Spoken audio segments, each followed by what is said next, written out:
नमस्कार। आज की क्लास का हमारा टॉपिक है कि न्यूट्रिशन फॉर एडोलसेंस यानी किशोरावस्था में पोषण।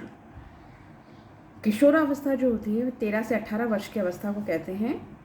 यह अवस्था परिवर्तन की अवस्था होती है। इसमें शरीर में बहुत सारे परिवर्तन होते हैं। इसे इंग्लिश में एडोलसेंस भी कहते हैं और हिंदी में इसे किशोरावस्था कहा जाता है।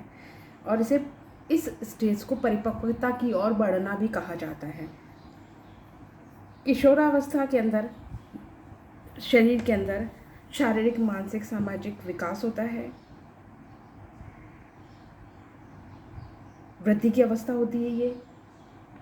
ये बालक बालिकाओं के विकास की गति तीव्र होती है। इसके अंदर इसमें केवल शारीरिक विकास ही नहीं होता बल्कि मानसिक, सामाजिक, संवेगिक विकास भी संभव होता है। यानी उनका संपूर्ण जो होता है व्यक्तित्व का विकास जो होता है वो इसी अवस्था में होता है। शारीरिक विकास के अंतर्गत आने वाली परिवर्तन जैसे अस्थियों का बढ़ना, मांसपेशियों की मात्रा में वृद्धि होना, कोमल तंतुओं में वसा का संग्रहित होना, कंधों का चौड़ा होना लड़कियों में नितंबों का बढ़ना आदि देखने को मिलते हैं। किशोर अवस्था में होने वाले परिवर्तन हमारे शारीरिक, मानसिक, संवेगिक आदि समस्त क्रियाओं को हमारी नलिकाविहीन ग्रंथियां से निकलने वाले जो हार्मोन्स होते हैं वो नियंत्रित करते हैं। इस अवस्था में शारीरिक वृद्धि के कारण शारीरिक रचना में भी परिवर्तन आता है, यौन संबंधी भी परिवर्तन आता है शरीर के अंदर, लैंगिक लक्षण भी देखने को मिलते हैं। किशोरावस्था की वृद्धि की दर तेज होती है, साइकोलॉजिकल तनाव भी बढ़ जाता है इस अवस्था में, और वृद्धि को आगे बढ़ाने और बनाए रखने में आहार की इसमें महत्वपूर्ण भूमिका होती है। सबसे बड़ी बात आती है किशोरावस्था में विभिन्न क्षेत्रों में होने वाले परिवर्तन। किशोरावस्था में शारीरिक विकास में परिवर्तन होता है, सामाजिक विकास में परिवर्तन होता है, मानसिक विकास में परिवर्तन होता है। किशोर किशोरियों के संपूर्ण व्यक्तित्व विकास को अनेक तत्व प्रभावित करते हैं, जैसे वातावरण, आनुवंशिकता, इन्हीं में से एक तत्व है। इस उम्र में पौष्टिक तत्वों की मांग भी सामान्य से अधिक हो जाती है और इन तत्वों को प्रतिदिन मांग की पूर्ति न होने पर असंतुलित हो जाता है, भोजन असंतुलित हो जाता है। किंतु इस उम्र में संतुलित पौष्टिक आहार नहीं मिल पाता, जिसके कारण कई कारण होते हैं, जैसे अशिक्षा मेन कारण होता है, क्योंकि अगर एजुकेशन नहीं होगा तो ये नहीं पता होता कि शरीर में क्या क्या बदलाव होते हैं। उस बदलाव के अकॉर्डिंग हमें किस तरह की कैलोरी की मांग की ज़रूरत होती है, किस तरह के आहार की हमें ज़रूरत होती है। भोजन संबंधी भ्रांतियाँ जो बनी हुई है कि ना ये नहीं खाना चाहिए लड़कों को ये नहीं खाना चाहिए, मतलब उनकी मांग के अनुरूप नहीं होता। हम ये बना लेते हैं, जो परंपरा चली आ रही है उसके अकॉर्डिंग हम ये बना लेते हैं, भ्रांतियाँ बना लेते हैं कि लड़कों के लिए भोजन उपयुक्त है, लड़कियों के लिए भोजन उपयुक्त है, ये लड़कियों को इस उम्र में ये नहीं देना चाहिए, इससे मोटापा बढ़ जाता है। ये सब चीज़ें देखने को सामान्य भ्रांतियाँ होती हैं जो देखने को मिलती हैं। नेक्स्ट आता है किशोरावस्था की विशेषताएं। किशोरावस्था के कई करेक्टरिस्टिक्स होते हैं, जो सामान्य तौर पर हम सबसे पहला करेक्टरिस्टिक लेते हैं परिवर्तन की अवस्था। ये अवस्था परिवर्तन की अवस्था आती है, पूर्ण रूप से वृद्धि की अवस्था भी कहलाती है। इस अवस्था में शारीरिक परिवर्तन बहुत तीव्रता से होते हैं, साथ ही इसमें मस्तिष्क हृदय पूर्ण अनुपात में आ जाता है। इस समय किशोर किशोरियाँ पूर्ण लंबाई भी प्राप्त कर लेते हैं। लड़कों की दाढ़ी मूछ निकलने लगती है, आवाज़ में भारीपन आ जाता है, मांसपेशियों की शक्ति दृढ़ता आती है, अस्थियों का विकास भी हो जाता है। इसमें हार्मोन्स में भी काफ़ी परिवर्तन देखने को मिलते हैं। नेक्स्ट सेकंड आता है हमारा मानसिक विकास। किशोरावस्था अधिकतर विकास की अवस्था होती है, अतः स्पष्ट हो जाता है कि शारीरिक विकास के साथ साथ इस अवस्था में मानसिक विकास, सामाजिक विकास भी चरम सीमा पर होता है। और इस तरह के बच्चे जो एडल्सेंस एज के बच्चे होते हैं वे जनरली किसी की इंटरफेरेंस बर्दाश्त नहीं करते, पसंद नहीं करते। नेक्स्ट आता है समस्या बहुमूल्य की अवस्था, प्रॉब्लमेटिक एज।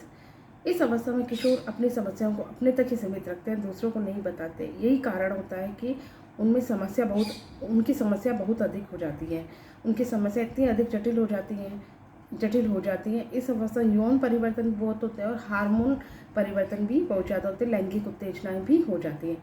यही कारण होता है बालक बालिकाएं विपरीत लिंग के सदस्यों की ओर अधिक आकर्षित होते हैं और वह दूसरे अपोजिट सेक्स से दोस्ती करना पसंद करते हैं, उनसे मिलना पसंद करते हैं। कल्पना बहुमूल्य की अवस्था, इस अवस्था के किशोर किशोर का अधिकांश समय काल्पनिक संसार में ही व्यतीत हो जाता है। वे अपने आप भूमिका बनाने लग जाते हैं और कल्पना शक्ति में जीने लग जाते हैं।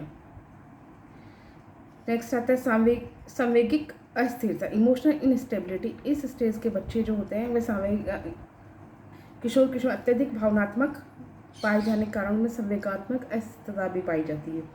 यही कारण है कि सभी काफ़ी खुश और कभी बेहद दुखी नजर आते हैं इस एज के बच्चे। इसमें परिपक्वता का अभाव होता है, लेकिन वे अपने आप को बहुत परिपक्व महसूस करते हैं। परिपक्व नहीं होते हैं, लेकिन सबको दिखाते हैं कि हम बहुत बड़े हैं।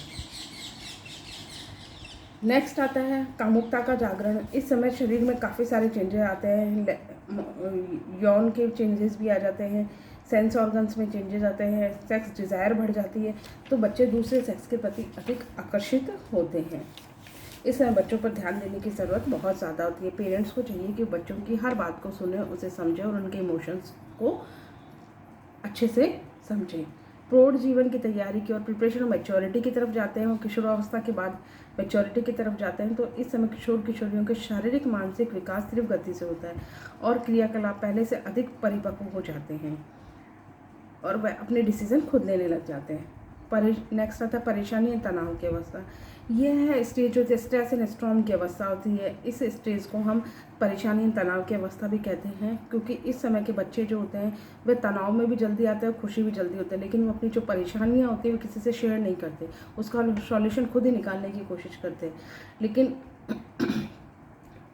वो बहुत कोशिश करते हैं कि वे अपनी समस्या से छुटकारा पाने का प्रयत्न करते हैं, फिर भी प्रयास नहीं कर पाते, तो बच्चे अपने आप को विफल महसूस करते हैं, अपने आप को निराशावादी महसूस करते हैं। नेक्स्ट आता है आत्मनिर्भरता की अवस्था। किशोर अवस्था जो होती है वह आत्मनिर्भरता की अवस्था होती है। इस अवस्था में बच्चे अपने आप को परिपक्व मानने लग जाते हैं, प्रत्येक काम स्वयं करते हैं तथा दूसरों के काम में सहयोग भी देते हैं। उनमें शेयरिंग की भावना बहुत अधिक हो जाती है, लेकिन अपने काम में दूसरों का, बड़ों का हस्तक्षेप बर्दाश्त नहीं करते इस एज के बच्चे। इस एज के बच्चे गलत आदतों में भी जल्दी पड़ जाते हैं, जैसे बीड़ी, सिगरेट, गुटखा, तंबाकू आदि भी, सुपारी आदि खाना भी सीख जाते हैं। ये तो है कि करेक्टरिस्टिक्स ऑफ एडोलसेंस एज के क्या करेक्टरिस्टिक्स होते हैं। फिर आता है किशोरावस्था में पौष्टिक तत्वों की मांग, जो कि हम मेन इंपॉर्टेंट है कि न्यूट्रिशन फॉर एडोलसेंस क्या होता है। किशोरावस्था के मांग जो होती है इस समय, क्योंकि ग्रोथ एंड डेवलपमेंट की अवस्था होती है, इस समय हर एलिमेंट्स की मांग बढ़ जाती है, पौष्टिक तत्वों की मांग बहुत अधिक बढ़ जाती है। तो सबसे पहले ज़रूरी चीज़ होती है हमें कैलोरी। किशोर किशोरियों बालिकाओं की लंबाई चौड़ाई में वृद्धि होती है, मेटाबॉलिक दर भी उनकी बढ़ जाती है, BMR जिसे हम कहते हैं, उनकी मांग बढ़ जाती है। तो इस समय हमें अधिक कैलोरी की आवश्यकता होती है। तो लड़कों को, विशेषज्ञ ने बताया कि लड़कों को तो 2450 किलो कैलोरी व लड़कियों को 2060 किलो कैलोरी की प्रस्तावना रखी गई है, लेकिन जैसे जैसे एज बढ़ती है वैसे वैसे इनकी कैलोरी की मांग भी बढ़ती जाती है। नेक्स्ट आता है प्रोटीन। यह है अवस्था जो टूट फूट मरम्मत की स्टेज होती है, न्यू सेल्स का निर्माण होता है, अधिक प्रोटीन की ज़रूरत होती है। इसमें तो सामान्य प्रोटीन से अधिक प्रोटीन देना चाहिए इनको, यानी इनको प्रतिदिन जो होता है 78 ग्राम प्रोटीन प्रतिदिन देना चाहिए, 70 से 78 ग्राम प्रोटीन देना चाहिए इन बच्चों को। और इस समय के एज के बच्चे जो होते हैं अपने फिजिकल अपीयरेंस को देख के भी बड़े भावुक होते हैं कि हम सुंदर दिखने चाहिए, तो इस समय डाइटिंग भी बहुत ज़्यादा करते हैं बच्चे, तो बीमार होने की संभावना है, कमज़ोरी होने के समय न्यूट्रिशन की रिक्वायरमेंट जो होती है सामान्य की अपेक्षा अधिक बढ़ जाती है इनकी। लो लवण, किशोरी मासिक धर्म होने के कारण अधिक रक्त निकलने लग जाता है, जिसके कारण उनमें एनीमिया रोग हो जाता है, आयरन की डेफिशिएंसी हो जाती है, इसलिए विशेषकर किशोरियों को लो लवण की अधिक आवश्यकता होती है। तो सामान्य की अपेक्षा उन्हें आयरन की मात्रा अधिक देनी चाहिए। फैट वसा का मुख्य ऊर्जा का स्रोत होता है। किशोर किशोर को 22 ग्राम वसा की आवश्यकता होती है। यह ध्यान रखना चाहिए कि मोटापा न हो, उसको ध्यान रखकर उन्हें फैट की मात्रा देनी चाहिए। कैल्शियम, हड्डियों की ज़रूरत के लिए, दांतों की ज़रूरत के लिए कैल्शियम होता है, कैल्शियम की अधिक मात्रा नहीं देनी चाहिए, और जितनी नॉर्मल रिक्वायरमेंट्स होती है उतनी ही रिक्वायरमेंट के हिसाब से इन्हें कैल्शियम देना चाहिए। विटामिन ए पर्याप्त मात्रा में देनी चाहिए, हरी पत्तेदार सब्जियां, दूध, अंडा, मक्खन वगैरह सब देना चाहिए इन लोगों को। थायमीन, बेरी नामक रोग से बचने के लिए थायमीन को बेहद ज़रूरी होता है डाइट में शामिल करना, तो साबुत अनाज जो होते हैं उन्हें पर्याप्त मात्रा में डाइट में देना चाहिए। राइबोफ्लेविन नामक रोग से बचने के लिए शारीरिक वृद्धि और विकास के लिए राइबोफ्लेविन का आहार में होना अत्यंत आवश्यक होता है। इसमें हमें सोयाबीन तेल, गाजर की पत्तियाँ, साबुत अनाज आदि देना चाहिए।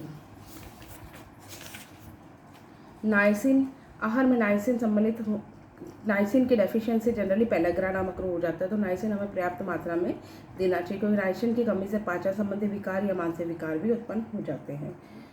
फॉलिक एसिड पर्याप्त मात्रा में देना चाहिए, क्योंकि इससे एनीमिया होने के चांसेस बढ़ जाते हैं, तो हमें फॉलिक एसिड पर्याप्त मात्रा में देना चाहिए। विटामिन सी पर्याप्त मात्रा में देनी चाहिए, क्योंकि घावों के बढ़ने के लिए, मसूड़ों के स्वास्थ्य के लिए, रोग प्रतिरोधक क्षमता के लिए विटामिन सी बहुत ज़रूरी होता है, तो हमें विटामिन सी पर्याप्त मात्रा में देना चाहिए। अब नेक्स्ट आता है किशोरों के आहार में ध्यान देने के मुख्य जो बातें होती है, बच्चों को सुबह का नाश्ता बहुत ज़रूरी होता है, देना चाहिए। पौष्टिक आहार देना चाहिए, बच्चों को जो पसंद हो उस प्रकार का आहार देना चाहिए। उनकी भोजन संबंधी आदतों को सुधारना चाहिए और डाइट जिसमें पौष्टिक तत्व अधिक हो उससे रिलेटेड डाइट देनी चाहिए। भोजन में अधिक वसा व शर्करा का सेवन से बचना चाहिए और जंक फूड से बचना चाहिए। हरी पत्तेदार सब्जियों का अधिक सेवन करना चाहिए। फिर आता है हमारे किशोरावस्था में पोषक संबंधी क्या क्या समस्याएं होती हैं। इस अवस्था में कैलोरी से रिलेटेड समस्या हो जाती है, क्योंकि अगर डाइट में कैलोरी ज़्यादा होगी तो मोटापा होने की समस्या हो जाती है। मोटापा अधिक हो जाता है, मेटाबॉलिक रेट चयापचय दर प्रक्रिया बदल जाती है, जिससे रक्तचाप होने के चांसेस, ट्राइग्लिसराइड का स्तर बढ़ने के चांसेस रहते हैं। तीसरी चीज़ आती है किशोर, जो विशेषकर लड़कियां जो होती हैं वह आहार कम लेती हैं, क्योंकि मोटे दिखने से उनकी सुंदरता में कमी आ जाती है, जिसके कारण वो डाइट को कम लेना शुरू कर देती हैं, तो उनमें डेफिशिएंसी हो जाती है। किशोरों को पानी अधिक मात्रा में पीना चाहिए, क्योंकि हृदय वाहिका तंत्र पर अधिक दबाव पड़ता है, जिसके गुर्दे संबंधी समस्याएं भी उत्पन्न हो जाती हैं। किशोरावस्था को अधिक मीठे पदार्थों का सेवन नहीं करना चाहिए, क्योंकि डायबिटिक होने की संभावना अधिक हो जाती है। तो ये तो हुआ कि हमें क्या लेना चाहिए, क्या नहीं लेना चाहिए और क्या क्या कैरेक्टरिस्टिक्स है।